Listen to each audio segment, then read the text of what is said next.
a blast, all our tires. Look, it's a surprise, surprise, don't deny us. Hello, beautiful people. Welcome back to another life-changing, life-altering installment of Tea Time with Ayak. We don't always drink tea, but honey, we do spill tea. And I'm back again with an in review. It's coming 2 days late because I was just so lost for words. I had to contemplate Friday's episode of Love Like This. That's actually not true. Make no lie for you. Adulting is not what they advertise it as. Because I work Monday to Friday, then I need 2 to 3 days to recover from Monday to Friday. So that's why we're here right now. But just manage it like that. I beg. So let's get down to business, y'all. First of all, what do we think? Do we think that this episode really changed anything? Developed? I'm still trying to, with all due respect, I'm still trying to like see the purpose of this episode. So I see how it was like building up. I see that it's like setting a foundation for an even deeper part of the story. But it was kind of a slow day. You know, I feel like they could have attached it into another episode. Don't get me wrong, I loved the drama, all of the extra theatrics, but I feel like they could have just added it to another episode. But that's just me. I have my notes here so that we don't sleep here. Okay, I'm gonna keep it below 15 minutes like I did last time. In Jesus' name. Well, let's start with the gym scene. I stick beside this. I'm standing beside this, and I feel like we should bet about this. This Nimi guy, something about him just isn't right. Something is not right about him. And honestly, I feel like what they're trying to do is make him like a really lovable character so that he can break the hearts of the people that stand by him. I have a strong feeling because how can he be so clean cut? There's something. I said on my Instagram, I think it was Friday, I'm like, Nimi looks like he chokes women. Something about him. Ugh. Okay, so phone lady, I really don't know her name. I want to see where that goes. I think she's supposed to be like Nimi's rebound, but she looks like she might get him into some trouble. But again, I feel like he's already trouble himself. The gym scene was funny. I missed the part of how they like Nimi mistakenly took the lady's phone and how she mistakenly took his. That was weird. I was so mad when Abie called him and the lady picked up. That was kind of funny. That was childish. That was something that was petty, and it's something I could do back in those days, Sha. But I was frustrated because I don't know why I'm so I feel so bad for Abie still. So it's just like this is the consequences of her actions, because again, this Kamal person, that whole phone situation literally just pulled her even deeper into Kamal. So just as much as I think there's something wrong with Nimi, there's definitely something wrong with Kamal, but his is more obvious, like we can tell. So I was really upset. My sister called me when I was watching the show and she was like, what is going on? I'm like, this is not this show. Now Abie will now follow this guy who almost messed up her life. It also seems like they're trying to make the phone lady, I don't know her name, I don't remember her name, I'll put it down below. They're trying to make her out to be like desperate, because I mean, I'm kind of getting that vibe. I like her assertiveness. I do like that. I like that energy. I like her playful side, but again, I don't know, just kind of coming off kind of desperate.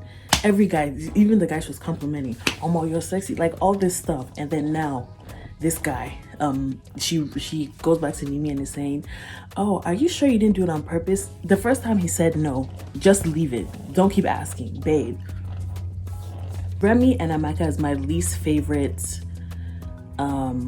situation, because I'm just still, every time they come on the screen, I'm just like, what is the climax? Is his girlfriend, this is what I think his girlfriend lives in America or the UK or Canada or something, and it's possibly her house, or they live there together, and the reason why he's comfortable having her at his house is because his main woman doesn't live there. But maybe he's trying to get her out of the house so that his actual woman doesn't run into him, because I'm still trying to understand the point. Like I said in the in my last review, a 9-year age difference is really normal for African people. So I still don't know why he's keeping a secret even from his friends. You know, I've heard of cases of people keeping someone's secret because they're from like a different tribe or a different culture, a different race, which it's all wrong, don't get me wrong, or because they might not be aesthetically pleasing or, you know, the norm to his friends.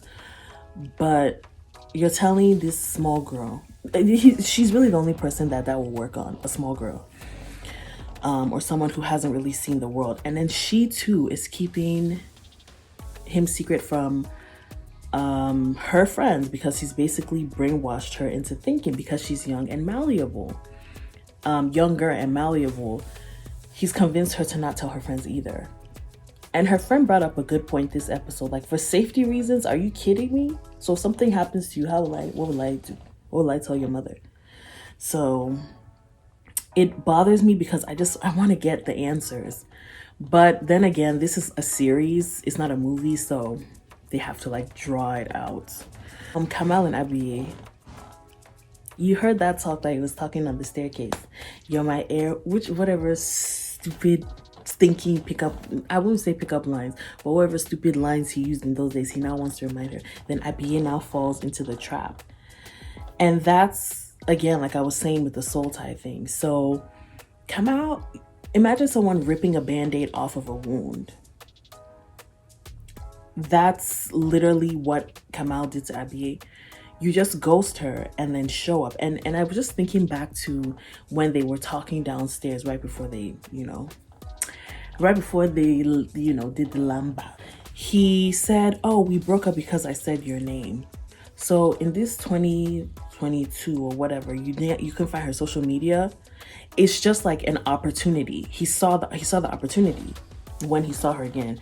And you know, people will say, oh well, love, he remembered his feelings for her. No, he sees an opportunity and she's taking it hook, line, and sinker. This is one thing I've seen or noticed. When someone leaves you for dead and they come back, there's a difference between being forced to, which in most cases you find out they weren't even really forced to. But in a case where a person is not forced to and they leave their partner who they were saying sweet words and, you know, planning for forever with, don't let them come back. It's highly dangerous. It's dangerous. They're going to destroy your life. That sounds dramatic, but in most cases that's what happened, or attempt to. And it doesn't really seem like Kamal 100% regrets what he did. I have not seen them really evaluate what happened apart from that first conversation on the staircase. You're not coming to our house, let's dance together. This one, oh, you're the love of my life, whatever crap he's talking about. He never takes responsibility and never shows really any iota of regret. So Abiye, just get ready for the manipulation. Get ready for all of it. Get ready for all of the manipulation, the drama, because that come out. Hey, the way he was so deal with you, Abiye. What does he even do for a living? Why is he even back in Nigeria? What's the tea on that? Let's talk about my fave, Tenny, my girl. Unfortunately, what I had a feeling was gonna happen is what's happening. So I love the concept of sexual liberation, that spectrum of sexual liberation and things, but I just didn't really want Tenny to be the side chick or the objectified person, which, although they're trying to twist it in the light of her being sexually liberated, it comes off as if she's being objectified. But I see how they kind of like turned it more to her being more in control of her partners or her sexuality or whatever in this episode. But why would I, even as a sexually liberated person, will I connect with someone like Chidi or whatever he calls himself? The guy, his mind is all over the place. I mean, maybe she's just trying to have fun or, you know, catch cruise or whatever, or rock for a little while. I don't see that going anywhere.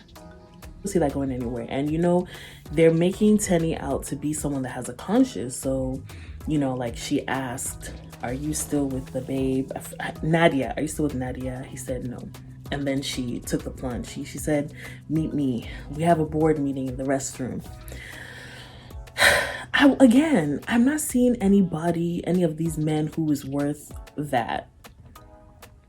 Are you kidding me? Chidi with his 6 sizes too big plaid shirt, like is like it's like he collects all the uniform shirts from his school days and that's what he wears to go out.